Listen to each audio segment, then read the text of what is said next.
யாருமே சொந்தம் கொண்டாடல, யாருமே சொந்தம் கொண்டாடல. இவங்களுடைய பலவீனத்தின் நிமித்தம் எல்லாருமே ரிஜெக்ட் தான் பண்ணாங்க.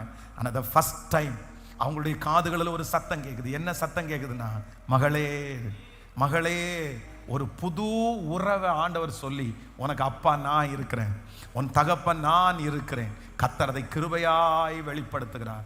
அவர் சத்தம் கேட்கிறவர், அவர் கூப்பிடுகிற சத்தம் கேட்கிறவர். அவர் மனசுக்கு உள்ள சொன்னதை, மனசுக்கு உள்ள எடுத்த தீர்மானத்தை கேட்டு பெரும்பாடை கர்த்தர் கிருபையாய் சரி செய்தார். கையை உயர்த்தி சொல்லுங்க, நீர் ஜெபத்தை கேட்கிறவர், என் சத்தத்தை கேட்கிறவர். ஹல்லேலூயா. என் நஷ்டம் முழுவதையும் மாற்றுகிறவர்.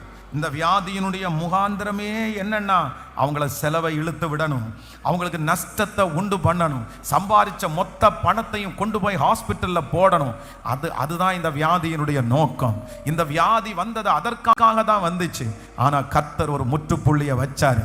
இன்றைக்கு இந்த 61வது நாளில் ராஜா ஒரு முற்றுப்புள்ளி வைக்கப்படுவதாக.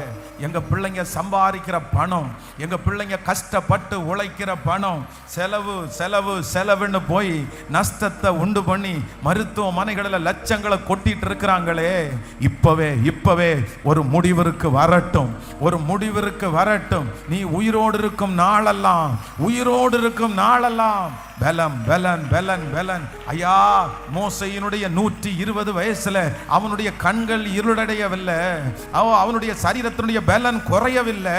இப்போ இந்த சத்தத்தை யாரெல்லாம் கேட்டுக்கொண்டிருக்கிறார்களோ, திருச்சபையில இருக்கிற பிள்ளைகளுக்கு, ஆன்லைன்ல இந்த சத்தத்தை கேட்டுட்டு இருக்கிற பிள்ளைகளுக்கு, எஸ்ஸப்பா, இனி அந்த சரீரத்துல கத்தி வைக்க கூடாது, இனி அந்த சரீரத்துல ஆபரேஷன் இல்ல, இனி அந்த சரீரத்துல மருந்து மாத்திர செலவு இல்ல.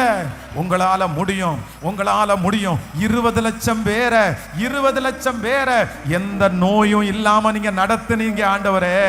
அப்பா, அந்த கூட்டத்துல ஒருவரும் பலவீனர்களா இருந்தது இல்ல. அங்க ஒரு மெடிக்கல் ஷாப் இல்ல, அங்க ஒரு மருத்துவமனை இல்ல, அங்க ஒரு ட்ரிப்ஸ் சென்டர் இல்ல. ஆமென். அந்த மாதிரி இந்த சத்தத்தை கேட்கிற ஒவ்வொருத்தருடைய தலையின் மேலும் ஜீவனோடு இருக்கிற நாளெல்லாம் இப்பொழுது அந்த சரீரத்துல உங்க வல்லமை இறங்கட்டும், உங்க வஸ்திர தொங்கல் இந்த இடத்துல உலாவட்டும். ஒவ்வொருத்தருடைய முகத்தின் மேலையும் உங்க வஸ்திர தொங்கல், உங்க வஸ்திர தொங்கல். அம்மாவுக்கு ஒரு விடுதலை கொடுங்கப்பா, அப்பாவுக்கு ஒரு விடுதலை கொடுங்கப்பா, சகோதரனுக்கு ஒரு விடுதலை கொடுங்கப்பா. ஏசப்பா, ட்ரீட்மெண்டே இல்லாம குழந்தைய கர்த்தர் தரணும், ட்ரீட்மெண்டே இல்லாம அந்த வியாதியை கர்த்தர் சரி ஆக்கணும். ஸ்தோத்திரம் ஸ்தோத்திரம் ஸ்தோத்திரம். ஹல்லேலூயா ஹல்லேலூயா.